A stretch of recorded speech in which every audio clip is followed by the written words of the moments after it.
Ara ja s'ha enviat per part de les subdelegacions i la delegació del govern una carta, en el cas del Camp de Tarragona i Terres de l'Ebre, a 106 municipis, d'acord? És a dir, tant del Camp com de Terres de l'Ebre.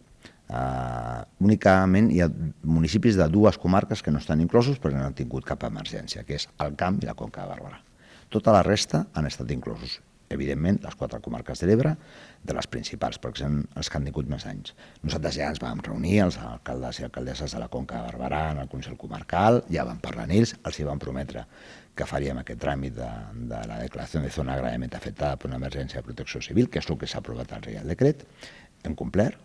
A més, hem complert sobradament en el sentit que hem inclòs molts altres episodis. És a dir, qualsevol ajuntament que hagi tingut malmès, qualsevol instal·lació municipal, qualsevol element de primera necessitat, des de col·lectors fins a un pavelló o un àmbit, diguem, cultural, un equipament cultural que ha estat inundat, que ha tingut danys greus, podrà demanar fins al 50% del total del cost de l'obra, que no és excloent en què es pugui complementar en ajudes d'altres administracions.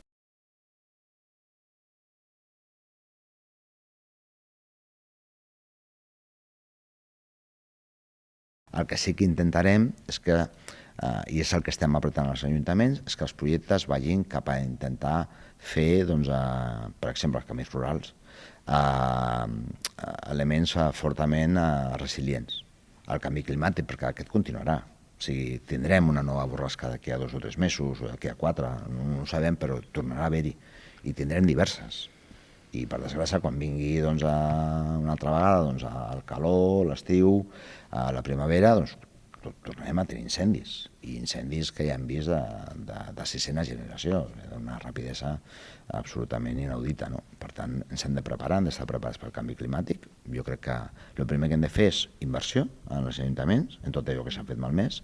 Segon, el que invertim ha de ser en estructures resilients, per tant, que aguantin qualsevol temporal perquè hi haurà en el futur.